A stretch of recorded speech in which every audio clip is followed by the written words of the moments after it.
सम्मेलन में उपस्थित हमारे आज के मुख्य अतिथि माननीय विजय विद्रोही जी एवं मुख्य वक्ता माननीय कॉमरेड अनिल वर्मा जी और हमारे इस कार्यक्रम को के पूरे संस्थापक और पूरे व्यवस्थाकर्ता और आशाओं को इस समय की शरण देने वाले माननीय हमारे वीरेश भाई फौजी जी और उनके साथ उपस्थित इनके सभी साथीगण, मंच पर विराजमान हमारी समस्त आशा बहनें एवं सभी आशा वर्कर्स यूनियन की पदाधिकारी बहनें और दूर दूर से आई हुई हमारी आशा बहनें, मैं आप सबका हार्दिक स्वागत एवं अभिनंदन करती हूँ।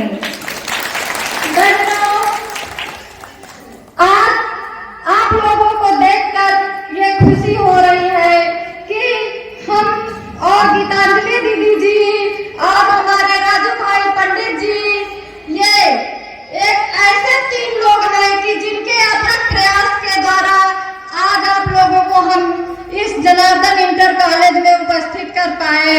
इसके लिए हम आपको बार बार धन्यवाद करते हैं। बहनों, हमारा उद्देश्य सिर्फ एक है, इस सम्मेलन को करने के लिए, क्योंकि यह सम्मेलन होना बहुत ही आवश्यक था और इस सम्मेलन के लिए हमें आज लगभग 2 महीने से अथक प्रयास करना पड़ा कि हमारी बहनें आएंगी और हम उनके साथ बैठ करके कहीं एक जगह अपने संगठन के बारे में विशेष रूप से चर्चा करेंगे और यह सौभाग्य हमें आज मिला है। बहनों, संगठन बनाने की हमें जरूरत क्यों पड़ी, ये आप लोग अच्छी तरह से जान रही हैं।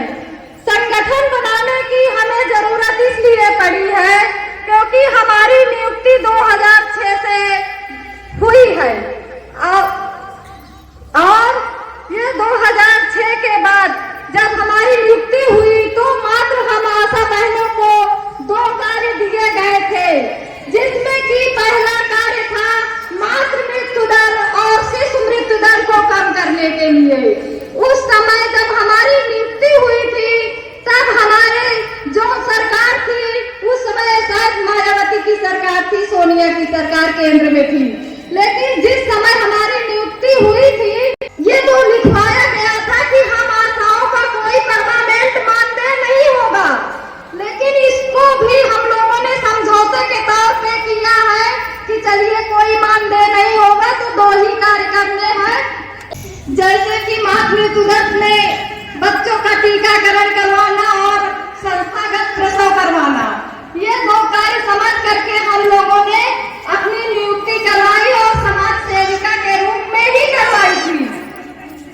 तो ये बात सत्य है और मैं आप लोगों को ये बताना चाहती हूँ कि 2 कार्य की नियुक्ति के नाम पर आज हम लोगों को 67 काम दे दिया गया है, 67 कार्य। तो ये बताइए इसमें हमें क्या नहीं करना पड़ता। हमें आज इस दशा में ढकेला गया है कि जिससे हमारी आशा बहनें इतनी त्रस्त हो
करने दो। तो इस भावना को हमें त्यागना होगा और एक एक आशा को संगठित होना पड़ेगा। अगर अपना मान सम्मान अधिकार चाहती है तो आप लोगों को उत्तर प्रदेश आशा वर्कर्स यूनियन में बढ़ चढ़कर हिस्सा लेना पड़ेगा और आने वाले 17 दिसंबर को हमें लखनऊ की धरती को जाम करना होगा, तभी इस संगठन को हम आगे बढ़ा पाएंगे। आज इससे ये अंदाजा हो गया है कि हमारी बहनों को कुछ न कुछ अंदरूनी कमजोरियां हैं जो आज इस संगठन में आई है, चाहे वो ब्लॉक से हो चाहे वो जिले से हो, और इस धरने को वो आगे बढ़ाना चाहती है, लेकिन हमारी कुछ बहनों की वजह से हम लोग पीछे हो जा रहे हैं। तो बताइए आप लोग लड़ाई लड़ना चाहती है कि नहीं लड़ना चाहती? जैसे आंगनबाड़ियों के संगठन में आप देख रही हैं, अगर एक आंगनबाड़ी कार्य कर रही है तो दूसरी आंगनबाड़ी उसको रोक देती, कार्य नहीं करना है। तो हमारी सभी आशा बहनें इस तरह का कार्य करेंगी। अगर कोई आशा बहन कार्य कर रही है धरने के दौरान तो हमारी दूसरी आशा बहन उनको समझाएगी, काम नहीं करने देगी। जब सरकार का काम रुकेगा तब ये सरकार हमारी सुनेगी कि आशाएं है क्या चीज। सारा स्वास्थ्य विभाग आशाओं के दम पे टिका हुआ है।